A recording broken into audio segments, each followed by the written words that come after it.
All right, there we go. Well, welcome everyone. I cannot believe this crowd. It's so wonderful to see you all here. I'm Christy Pearson with Friends of the Hennepin County Library. Thank you so much for joining us on this crisp fall evening for another fascinating conversation. Tonight, as you all well know, Patty Wetterling and Joy Baker are here to celebrate the launch of their new book, Dear Jacob, which was published by Minnesota Historical Society Press. But first, before we get started, on behalf of the library and friends, we would like to begin tonight with a land acknowledgement. We acknowledge that in Hennepin County, we live and work on the ancestral, traditional, and contemporary lands of the Dakota people. By offering this land acknowledgement, we commit to recognizing Indigenous nations and to holding ourselves accountable to the work of reconciliation. Thank you. Well, I would next like to recognize our generous sponsors who help make this free series possible. Many thanks to the Star Tribune, US Bank, LSE Architects, and Knorr Companies. So let's give them a hand.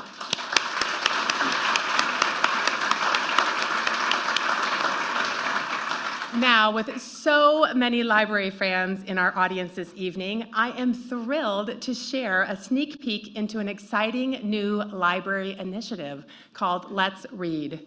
Earlier this year, the library debuted a new strategic plan affirming its position as to inspire lifelong learning, with literacy at the foundation. Now, recent data shows that students who cannot read by the end of third grade are 4 times more likely to drop out of high school. Yet today in Minneapolis, fewer than a third of our Indigenous, Black, and Latino students are reading at grade level. And we know that our library, in its 41 locations, is uniquely positioned to help close those literacy gaps. Let's Read is piloting this fall at 6 libraries: Hosmer, Franklin, and North Regional Libraries in Minneapolis, Brookdale Library in Brooklyn Center, Oxborough Library in Bloomington, and Brooklyn Park Library, with plans to expand next year to even more locations. Let's Read is a concrete step towards ensuring literacy for all and a collective stride toward educational equity. Now, we at Friends, and all of you are our friends, have committed to raising $500,000 in the year ahead to fund critical startup costs and to position Let's Read for future growth. Financial support in this first year will build a solid foundation that will help our children write their own success stories through the transformative power of literacy. So you can expect to hear more about this wonderful new initiative as we expand, so please stay tuned. And now, it is my great pleasure to introduce our new Hennepin County Library Director, Scott Dimstra. Scott brings 20 years of experience to his new role, having just moved from Lansing, Michigan, where he was the Executive Director of the Capital Area District Library System. Please join me in giving him a warm, and I mean a warm Minnesota welcome to Scott. Thank you.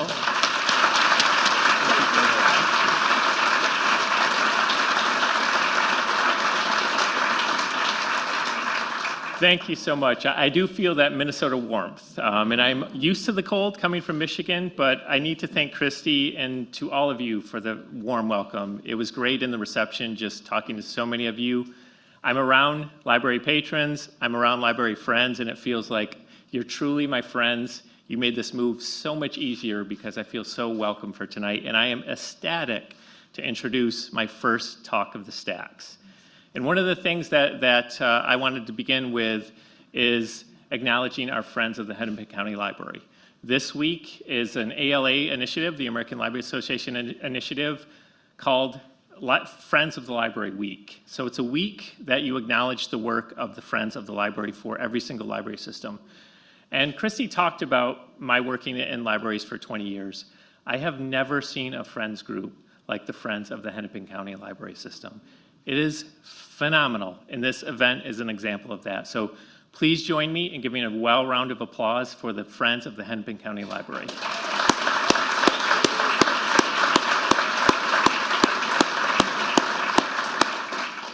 Now, being new to the community, the first question I get, I don't know why, but is where am I going to live? And when am I going to purchase a house? And so I'm happy to report that I have purchased a house, and that means that I am in the community. But I think to truly belong to the community, it starts with this, and it's a library card. And that's where you start to make those connections, and you start to truly belong to the community. And as I tour the branches of the Hennepin County Library, that's what I see as well, too. Talking to the public, talking to the staff, I see that connection within our libraries. You look at the statistics of the library, 2.8 million visits. I mean, half of this room is probably adding up to those statistics because of this event as well, too. 8.8 million checkouts this year so far, 70,000 new library cards. And I was so happy to be one of those 70,000 by getting my library card as well, too. So phenomenal work. And as I visit the staff at each of the libraries, they are so proud of the services that they offer to the community. I was in Plymouth earlier this week, and they had a story time. Great to see families together, other individuals using the space of the library, and some checking out the materials, some just using a public computer. And it was great to see those connections within the library as well, too. And as I go out in the public, I see those connections as well, too. When my wife and I brought our kids here in September to look for a house, we visited the University of Minnesota Arboretum. Beautiful place. So while we were there, we were like, let's become members. So we went up to the membership desk, and the person helping us said, oh, you're from Michigan. What brings you to the area? And I said, well, I'm the new library director of the Hennepin County Library. She was like, congratulations, but can I give you some advice? I said, of course you can give me advice.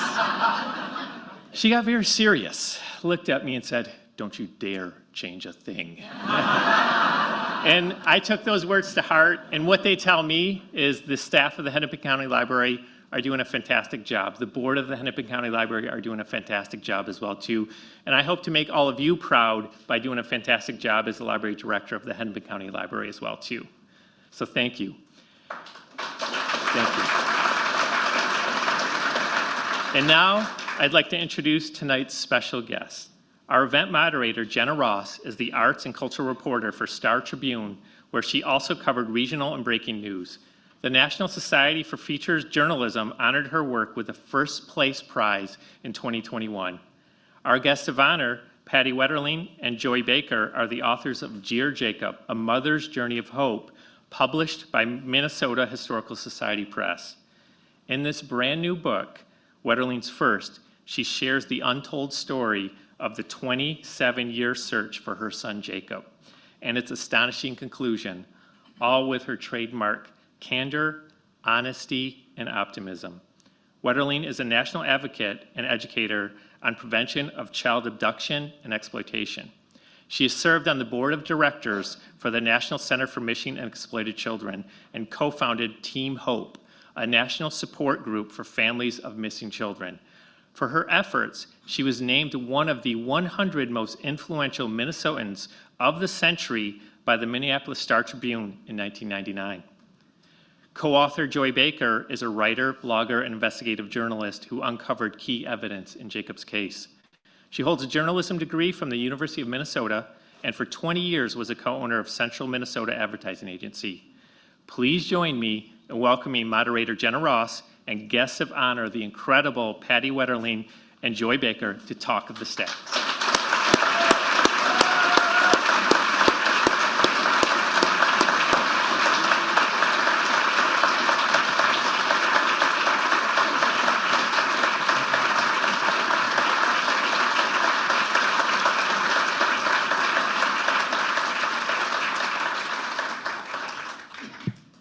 Thank you. I feel so fortunate to be here with the two of you today and with all of you here tonight. This book is a behind-the-scenes look at the kidnapping that shaped the state and the mother who refused to let it steal her hope, her kindness, or her marriage. It also tells the story of your relationship, Patty and Joy, and how you connected over this drive to find Jacob and, spoiler, became friends and co-authors. It was just released yesterday, so many of you here have not yet read it, but I can tell you that it's just as heartbreaking as you might imagine, but also heartwarming and motivating. Over the years, Patty, you've been so good at centering Jacob. You know, when the world was focused on darkness and on danger, on Danny Heinrich, you always brought it back to your son. So I want to honor that by starting tonight with him. Let's talk about the title of this book, Dear Jacob, and the notes that inspired it. When did you first write to him after he was taken, and why? You know, I'm not sure the very first, it might have been Thanksgiving. The first Thanksgiving without him, I didn't want to do Thanksgiving. I said, let's just order hamburgers, you know. My family convinced me that they wanted Thanksgiving. So, you know, I wrote a little note to Jacob then, but the most heart-moving one for me was that first Christmas. I wanted Jacob, by that time, it seemed like forever had passed and we hadn't found him, and I wanted him to know a little bit about what we were doing to try. We were trying so hard, and and my vision was I would have this stack of notes, if it went on for too long, that I could hand him and show him all the ways that we were trying to find him. So we carried him with us in our hearts, our family, the whole 27 years. And a lot of people never could understand that, but it was truly, he was with us all along the way. I'm sure through those 27 years, many people have encouraged you to write a book. Yeah. Why did you finally take that step and start writing? I felt, well, first of all, I started writing the book years ago, and then I met Joy and realized I had no skill in writing. I was more journalistic, and then this, and then we did that, and she'd like, tell me more. So when we started working together, it was to be yet another way to try and find Jacob. He was still missing, and so that was our goal at that time, and then he was found. And I stopped. I didn't want to do it anymore. I was lost. I was truly lost for a very long time. So we took about 2 years off, and she kept thinking that I should still write this book, and she's very persuasive and very smart. I didn't know what would people even want to hear anymore. She said, well, I know. And really a lot of people have asked me along the way if they're going through some other trauma in their life, not an abduction probably, but a child who was sick, somebody been in an accident, like how do you get through? And I thought if any of what I share can help someone get through whatever trials life has to give all of us, we all have something that would be meaningful. It would be my way of giving back. Joy, you grew up here in Minnesota, so you knew the story of Jacob Wetterling. Mm-hmm. What was it, though, that inspired you to start blogging about it and start asking questions? When Jacob was first abducted, I was 22 years old, straight out of college, and just busy trying to find my first job. You know, just certainly not watching the news.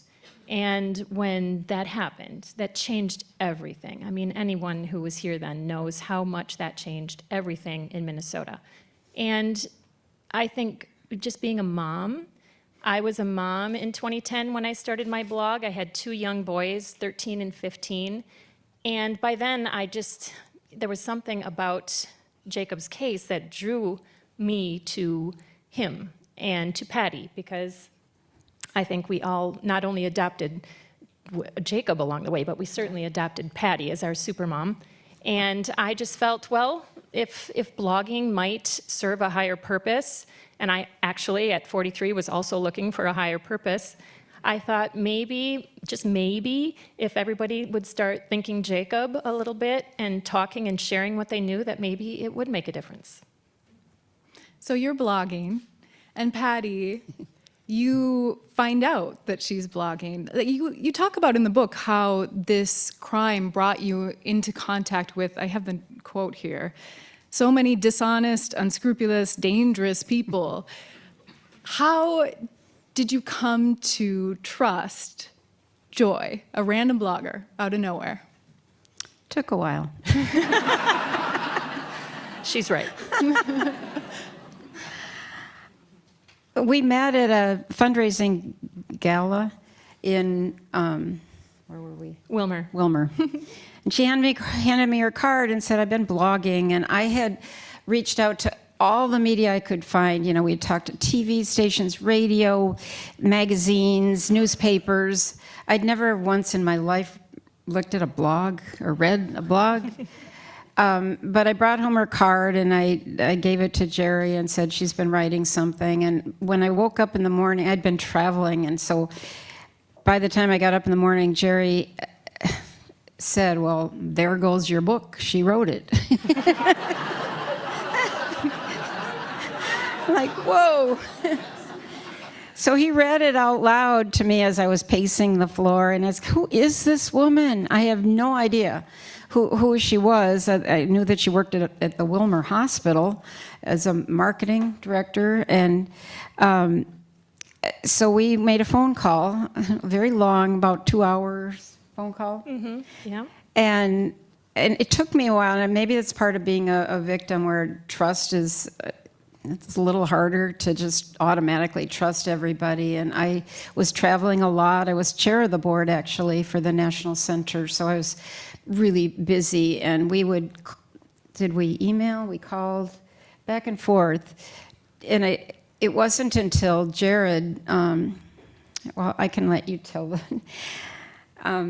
Jared was the glue person, and Joy will talk more about her meeting Jared, but he'd been a victim in January of 1989 of kidnapping. He was snatched and thrown in a car and sexually assaulted, and then he was let go. And I met way early on, and he eventually met Joy, and he decided we should all be on the same page, so he called a meeting, and that was really when I went to Joy's house. It's a very lovely house, and she had her kids' pictures on the walls, and she just looked normal.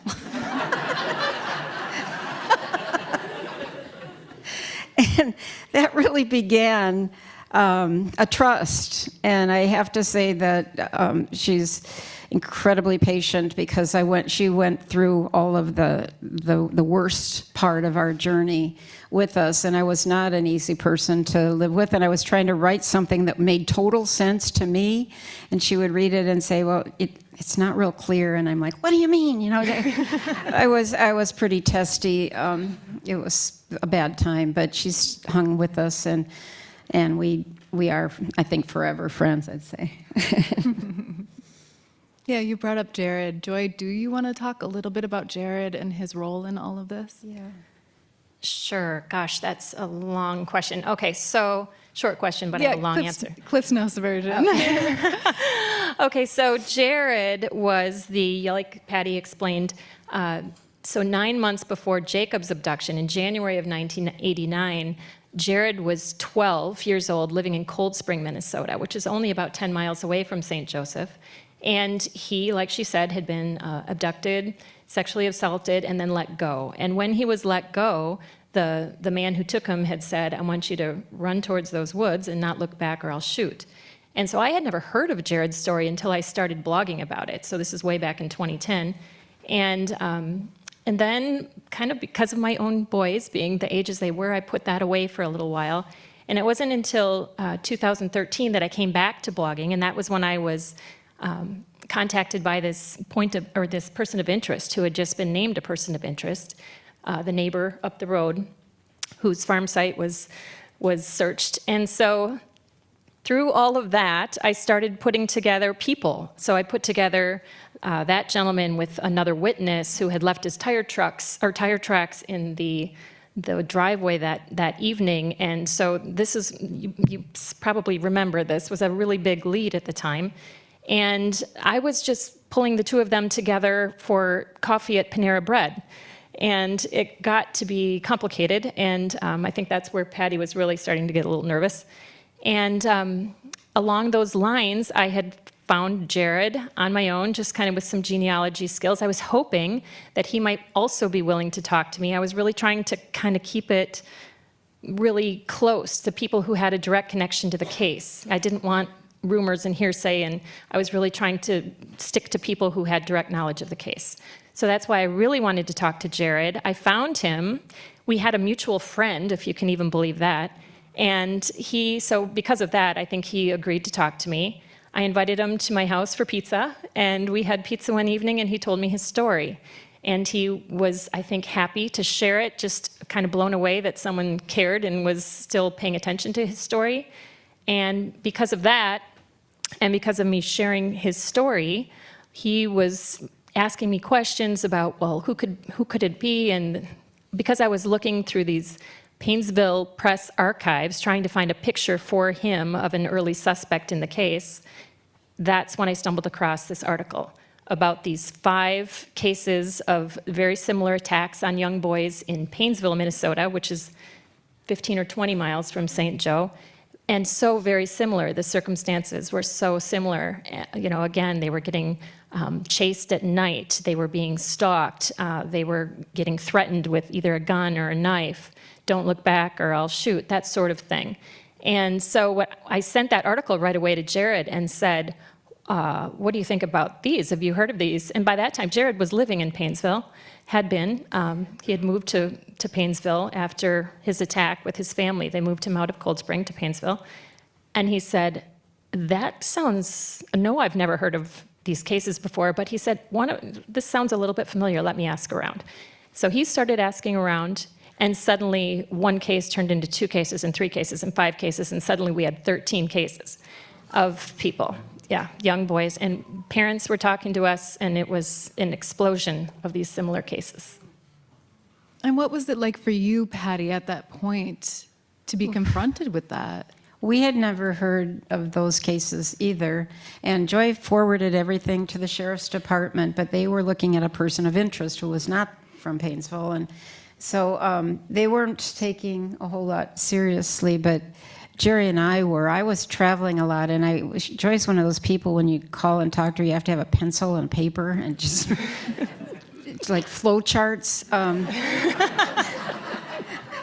She knew all the families in Painesville and how, this child was over here, and that's by where this guy lives, and it was a really what I loved was we were way far down the road in this investigation, and she called herself Joy the Curious, and she was incredibly curious. And it's like, I wonder what would happen. And she would go she talked to some pretty unsavory people as well, it got to be kind of scary. We were like, the mom and me, I was trying to protect her from that. But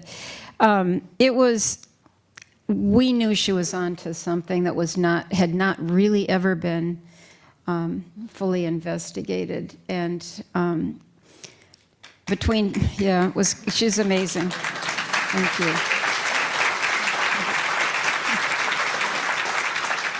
So Jerry was able to keep track of a lot of it, and the communication between Joy and Jerry and I was it was a magical team. After that meeting at their house, there were calls and emails, and Jared was on fire. This case would never have been solved without him being brave enough to come forward and tell his story. And he said, I know there are other victims out there. And then they came and told their story, and she mapped it all out. So a lot of things happened, after that. That might be one of your next questions. Sorry, did we skip ahead? Well, I actually do want to go back in a way, because I imagine that for all of these years you're pushing forward, and what do we do next, and what is the next step? Mm-hmm. I wonder, in the writing of this book, what it was like for you to return to the early days of the investigation, and to do so, with someone fresh to it, and right. to do so with the records. Like, what was that like to go back? In the writing? Yeah. It was hard. She's way younger than I am. So I was telling, what our family was going through. The book is it's not a play-by-play of the investigation. The media did that. They covered a lot. This was about what was going on inside in my heart and thoughts and brains. And it was, writing the book was therapeutic. It was calming. And I also think and this is one of the reasons I wrote, we never learn if we don't go back and look at what happened and look at what worked and what could be better. And so I really was always a law enforcement cheerleader. I know people beat them up because his name came up right away, but you have to remember these first victims were in 1987. And in 1989, there was a wealthy donor who donated to make sure all the law enforcement agencies had a fax machine. They did not have the infrastructure, the communication system, the computer system. So, these guys, poured their heart and soul into trying to find Jacob, and that was heartening to put down. One of my cautions about Joy's work was I was afraid that she was going to do something that would mess up with the investigation, but we quickly learned that they weren't going to be pursuing these Paynesville cases right away. It took all of us. It took Jerry and I calling a meeting, and Joy and Jared continuing their talks, and then the FBI brought in a special team to review the case. Well, when you talk about returning to sort of the heart of it and your heart and what you were feeling inside, I know that, Joy, you told me at some point, you said, are you sure you want to share that? About some of the details that Patty was willing to put in the book. Can you give an example of what one of those details were that you felt like, are you positive? Yeah, so definitely, it's what we all love about Patty. She absolutely wears her heart on her sleeve. She's real and raw and honest. And there were many times where I was like, boy, I don't know. And just the struggle, she brought up things like the financial struggle of being a searching parent, and also just what that strain was on her marriage. And I think she shared some just really intimate details about those things that probably people wouldn't have even considered. And so I thought she was very brave in doing that. But I had worked throughout the years. First of all, I was all alone. There was nobody. Well, Rita Rieker had her two daughters kidnapped, and then about 3 weeks later, I think it was, they found their bodies. So it was an abduction, but it was different. And so I didn't have anybody to guide me and figure out what do I do next? Who do I talk to? So we formed a group of parents. We called it Team Hope, and I'm proud of this group. We had 24 parents from around the country come forward and share their stories about the abduction of their children, and they became coaches for other parents going through something along the way. So in the process of meeting with all these parents, I knew there were families. The woman often lost her job because she was unable to show up for work. She might have been hauled in for investigation purposes, or just too down to be able to get up to work, or her other kids were suffering or sick, and they'd lose their jobs. And there weren't resources for us. There's so many things I learned along the way. We were not the victims, Jacob was. So some of the victim service stuff wasn't always available. And so I knew that from other families, and I thought if we don't put it out there, everybody's going to feel that sense of aloneness that I felt. And the thing that I'm most proud of is that group of 24 parents kept growing and offering assistance. And I know on the National Center for Missing and Exploited Children's website, the last I read, that they had served over 110,000 people from that little group that we had. That's cool.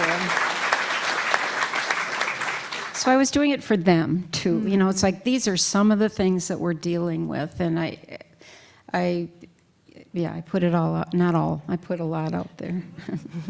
Did you have a line? Did I what? Did you have a line at which you thought, I want to... Yes, I was very protective of our kids, and Jerry and I worked hard and managed to save. I really did refuse to let that man take anything else. You can't have my marriage, you can't have my kids, you can't have the world that I knew that Jacob believed in, and we fought for that. And I wouldn't cross the line into an invasion of our we were asked a lot of questions, but I was pretty protective of who we were.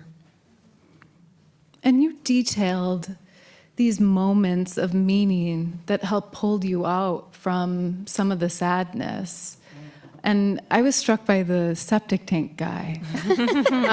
So in the book, Patty talks about how, I'll let you tell the story. So I have a pretty big family. A lot of them are here. And everybody came up to St. Joe, and we live outside the city limits, and so we have a well and a septic tank. And one day this guy just stops by, and he said he saw how many people were now living in and out of this house.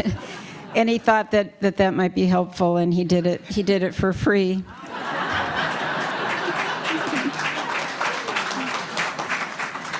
But the best part, I mean, you just want, I've never really so badly wanted to hug a septic tank. I mean, who knew? But after Jacob was found, at one point we called and he came back, and this ties into the beauty of Jacob's legacy.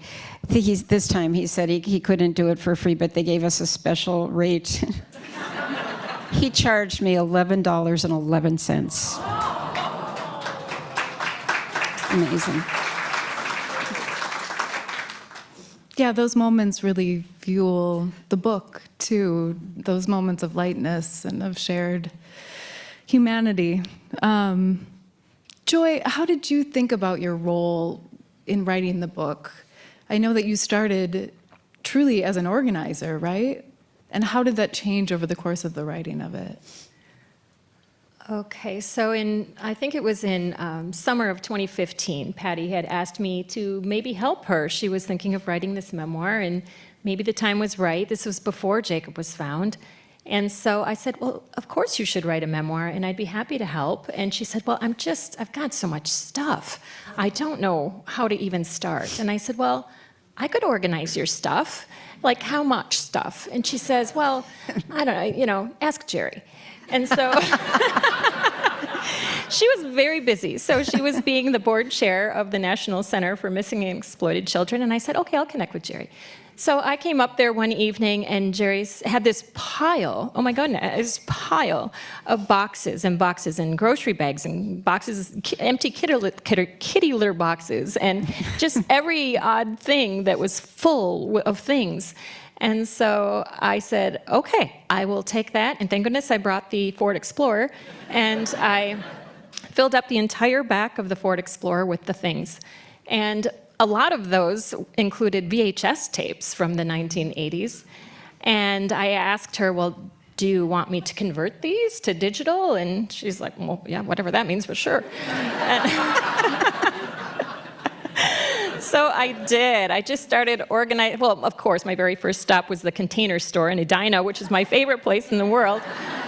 And I bought watertight, airtight containers and labels, and I started just organizing everything. I was quite proud of it, and then I converted all the VHS tapes, and right in the middle of that, oh my goodness, is when Danny Heinrich was named a person of interest. And so that got really real, really fast, and I just remember going downstairs and staring at those bins, of which many held just amazing memories and souvenirs and mementos of Jacob himself, handwritten journals and artwork. And so I just had a very big come apart at that point.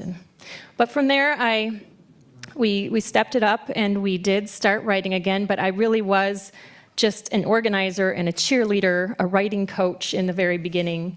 And we tried, we got going. Patty is an amazing storyteller, so it was not hard for her to get going at all on just writing down her memories. And I think she had a lot of fun with that, especially her growing up years, because I told Patty, I am very interested in knowing, who are you? I mean, she was curious about me, but I was also curious about her, because I said, where does this strength come from? You didn't just rise up out of nothing. Certainly this strength comes from somewhere. So I very much wanted that to be part of the story.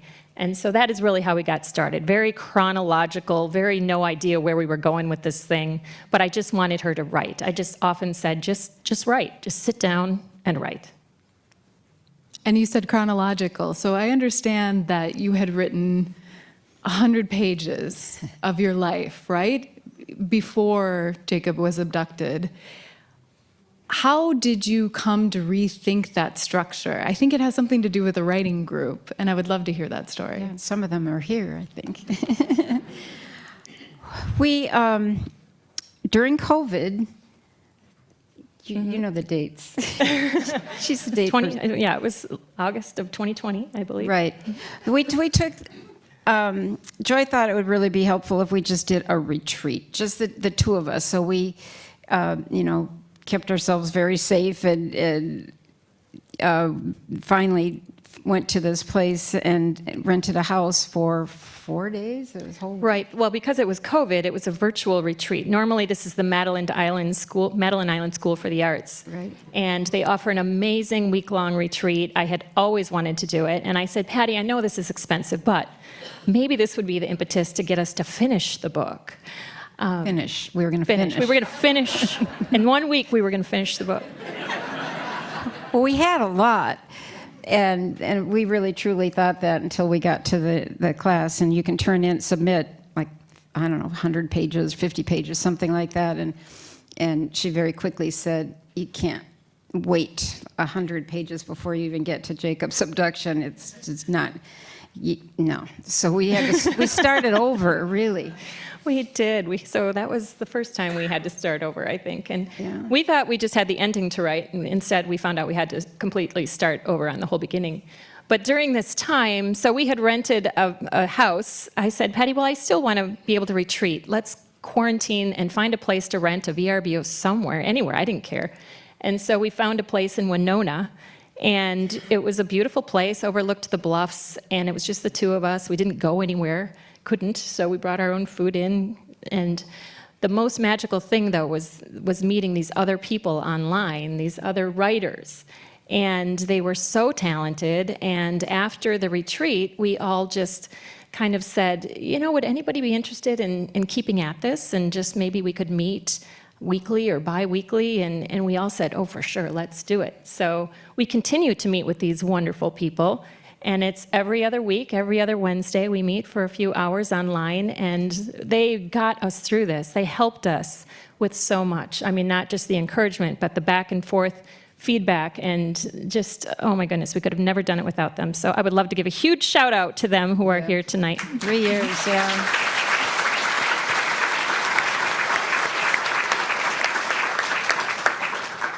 The two of you could have written a true crime book, but neither of you liked that label. I saw the face you just made, Patty.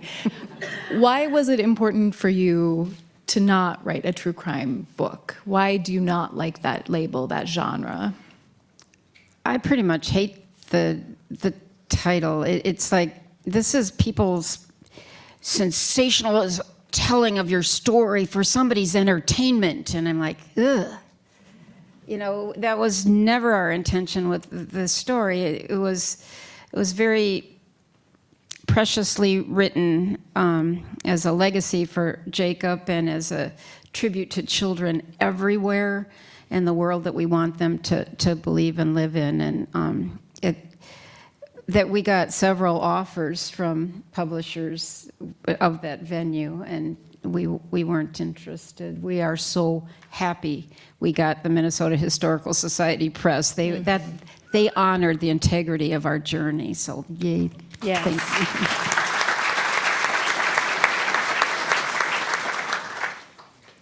you. You have an opinion on that? Oh, I have an opinion. Yeah, I'd love Shall to I hear share? it.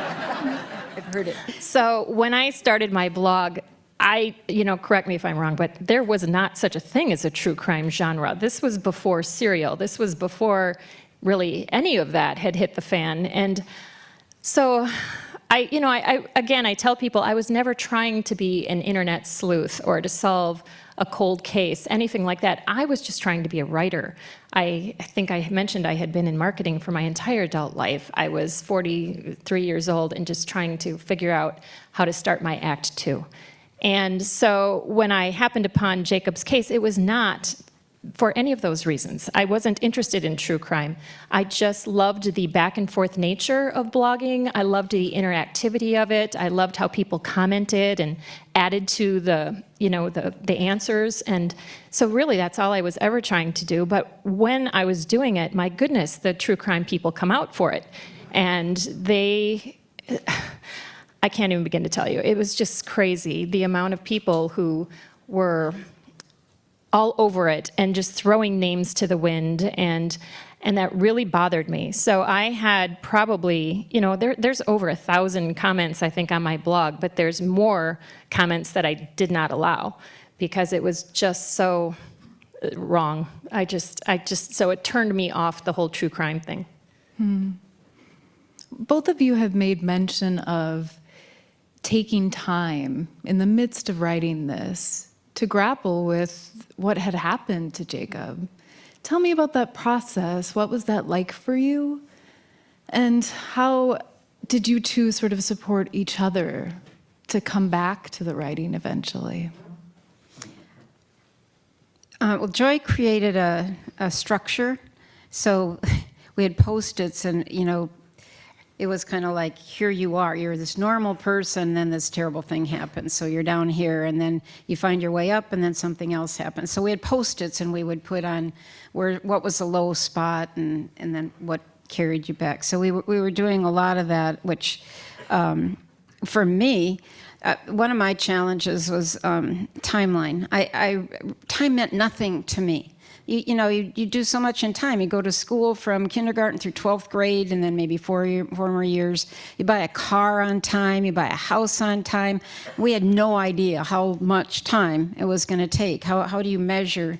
So it was important for me to see that timeline and see the whole structure of it all. At the beginning, it was hard for me to share in a way that I thought I was being clear, but Joy would really encourage me. Tell me more. How were you feeling? What did you see when this happened? And she made me a way better writer. And in the process, she learned about our family and about all of us. But later, she became part of it. She had really taken Jacob into her heart, and she was part of the solution. So I think it was even harder writing the end of the book because her experience was a little different than mine. I was still working with law enforcement and the FBI and stuff, and they didn't want her around really, and they were doing all of this hard work without any source of who's going to take it farther initially. So that we went through a lot together and trying to figure out, and I just have such tremendous respect for her. And I was not, I really wasn't easy to live with many times. Something little would set me off, and she was my calming force. And I don't know if I ever calmed you down, ever? Did I? I'm not sure. But yeah, there were some really hard parts to write, especially the ending parts were very, very hard. Okay, so the structure question, that was really hard. And Patty touched a little bit on, we took this class, but at the time that I had started my blog, I was also taking some screenwriting classes, and I learned about classic 3-act structure and the hero's journey. And I remember thinking, well, the hero's journey, of course, that's what we need to do. And so if you think of a typical movie, you see usually the main character in their normal life, doing their normal thing, and they hit some point where they've got a problem. There's something going on with them that they just wish they could get out of their normal life. And then suddenly they get up here, this inciting incident, and all of a sudden, they're launched into this journey. And throughout the journey, they're facing the antagonist. They're facing all this, all these added problems. And just when you think they're going to be okay, boom, another problem. And I'm like, well, we got to do this, Patty. We got to follow this hero's journey because this is exactly you. So that is kind of the structure that we chose.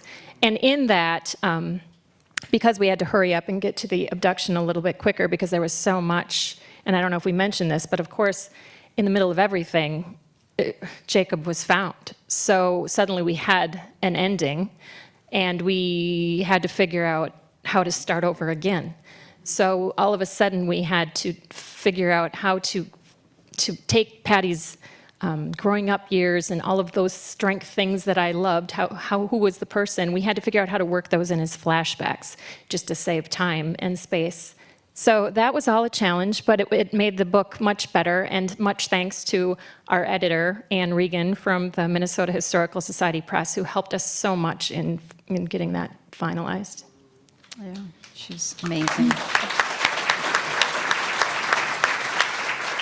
I know we want to leave questions to time for questions from the audience. So maybe we could wrap things up here by talking a little bit about how writing this book changed you. I'd love to hear from each of you on that. Oh, that's a hard one. I never felt like a hero, and she was trying to follow this hero's journey. It did give me some validation. I really was defeated when Jacob was found, because it's like I didn't get to do what I set out to do. I had spent all of this time, and at the end of the day, I sort of failed, is where my mindset and my heart was. And so going through, Joy was really good about, she had nicknames for me that were, the way she saw me and the way I saw myself were very different. But it was a little bit encouraging to know that we tried really hard. And the thing that I got out of it most is that I am so very blessed with amazing family. Many of them are here. My sisters, Jerry's sisters, my brother, and our amazing children and grandchildren. All of that, when we were writing, I had to see, what they were going through too.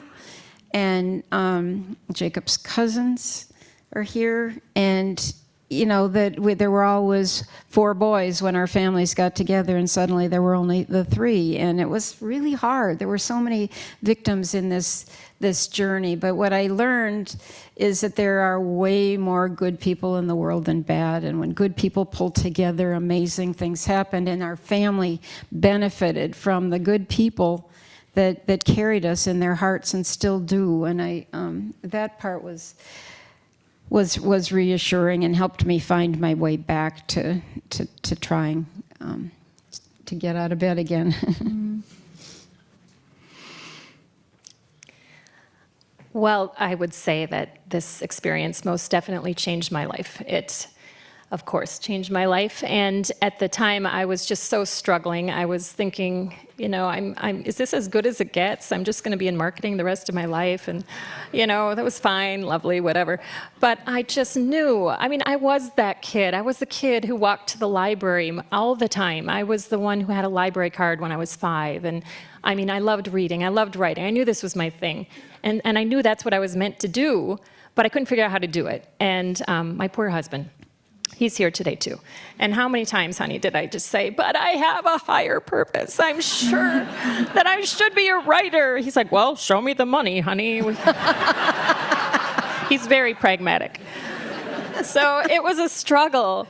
And then all of a sudden, Patty Wetterling, she asks me to help her write a memoir. And I thought, oh my goodness, what in the world? So I was very nervous about it. I didn't think I could possibly actually help her write, because I couldn't even imagine trying to use my words to tell her story or even put words in her mouth. So I really made her do all the writing in the beginning. And at some point, I kind of moved from a cheerleader to an editor and then to a coach. And eventually I moved into this co-author position. And it's amazing. And at that time, I so needed somebody to believe in me. And it was Patty. Patty believed in me, and it helped me believe in myself. And that's why I usually write the word believe when I sign this book, because it's pretty amazing.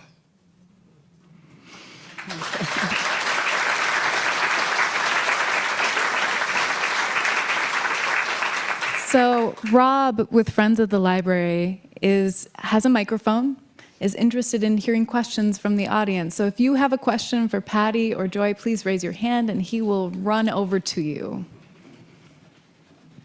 Speak right into the mic. First of all, Patty, you've been kind of in the news lately, and I've so many times wanted to just give you a huge hug and pour love into you. And I've got two quick little ones. To the best of your knowledge, was Jacob the last boy that Danny Heinrich assaulted? And secondly, we had finally coming out information about Natalie Holloway today that was only came out because of a plea deal. And I was wondering, it seemed, some parallels, if you'd want to comment on that. Thank you. Thank you. And I love hugs. That's what holds me together. I truly believe that Jacob was the last victim that this man ever had. Trevor said that too. Jacob stopped him from ever harming another child. There possibly might have been one or two attempts that we know that were in the area, and he might have attempted, but he didn't. We know of no other victims after Jacob, so that I'm really happy about.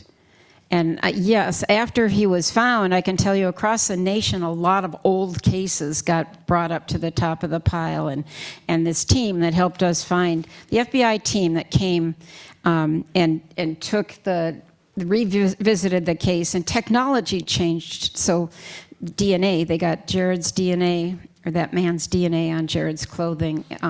All of that was really good police work and investigative work to get us our answers, and that now is usable information for solving other cases. So I was really happy. I don't know any of the details. We were busy, but I'm so happy that he finally confessed. He was their main suspect for quite a while, as I understand it.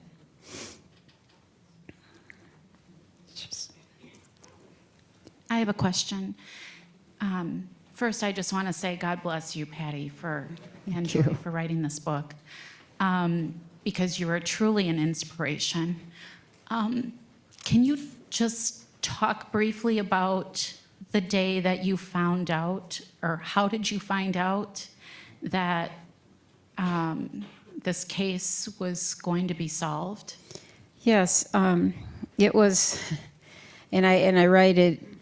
It was a hellish 8 days.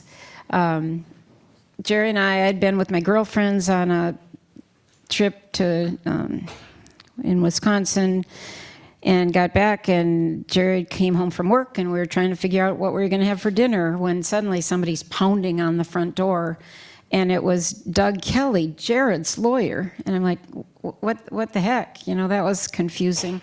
And he said that the U.S. attorney had contacted him, and there was a possibility that this man was willing to talk and share information. But there was a plea deal, and they needed to give us the whole story. So we went down to Minneapolis. That was Monday night. We went down to Minneapolis on Tuesday and met in Doug Kelly's office, and they shared with us that this guy's lawyer, I don't even like saying his name, but his lawyer had convinced them that he's willing to talk. He was ready. I think he's afraid because they had bought his car, and they had other evidence that they were running for DNA. I think he was afraid that something was going to come back to tie him to Jacob. They told him that would probably happen, and he'd go down for murder. So he was willing to get the best deal he could, and they all knew my answer. It was like, I just wanted Jacob. Tell me where is my son and what happened. And so that began the journey, and it was gripping and hard because there was a lot of waiting, but we didn't find out for sure until Friday. Was it Friday? Yeah, no, Thursday. Oh gosh, I'm sorry. It's a point in my life when we finally found out. We still couldn't tell anybody. My sister didn't know. Jerry's sisters, we couldn't tell anybody. Our kids didn't know. They knew. Yeah, they knew, but they didn't. We didn't have any details until later in the week, and we didn't find out really what happened until Labor Day, that following Monday. So we lived with a lot of angst. We knew that his remains were found, I guess, by Friday or Saturday. And then they had the hearing on Tuesday. I mean, that's, when you think of the longevity of this case, to have it resolved that quickly, that was incredible work on the part of the U.S. Attorney's Office and the 2 lawyers that they had who were on his case for 10 months. That's all they did, was go after this guy, and all the magic, everything that Joy and Jared had talked about, it was all pulling together, and we got our answers, which is not what we wanted, but at the same time, this is a man who steals kids, and he's locked up, and that's a good thing.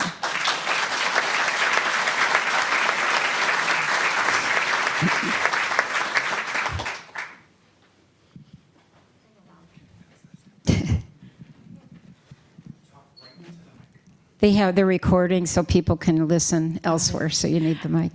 In the special that was just aired last week on 2020 or whatever, was it my understanding that there's no statute of limitations for crimes, sexual crimes against children?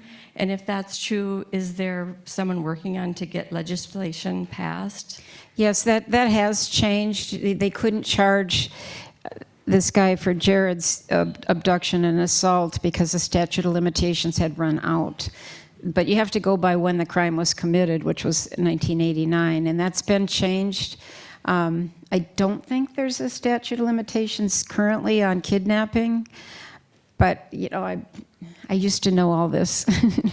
I'd have to look, but I know that the law has changed, and I believe it's way better. And then there was some federal legislation that gave people a window of opportunity for even colder cases to come forward, and that impacted a lot of victims who were able to tell their story and get some help and get some people charged.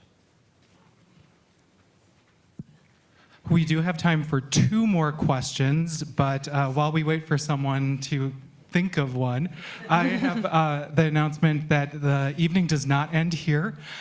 Joy and Patty will be signing books out in the lobby at the other side of the bridge following the program. We also have our wonderful local bookstore, Majors and Quinn, with us tonight, selling copies of the new book if you need a copy. So please grab a copy of Dear Jacob. Head to the signing afterwards. That would be the best place if you have something to share with Patty or Joy. Just hop in that signing line and we'll take care of you there. So we have one more question here and someone else. I'll come back for one. Oh, there's going to be one in the back, and those will be the 2 final questions of the evening. Okay, I lied. It's not a question. Patty, I was part of that media horde that was on you during this whole awful time, and you and Jerry just treated us so kindly, and it's always stuck with me, this story. I have long been gone from that, but I just want to say how much I admire you, and I love you, and I think of you and the kids. I don't think of Jerry very much, but I think so. But Thank you. You know, the media, the very first thing I heard is the number one way kids are found is somebody sees their picture on the media, on the television, or they know their story, they hear it on the radio, and they're watching. And so you were all really kind to us. I honestly am grateful. The Twin Cities media sets a high bar. I've worked with families across the country that had way worse experiences. Ours was very good, and so right back at you. Thank you. Okay, Patty.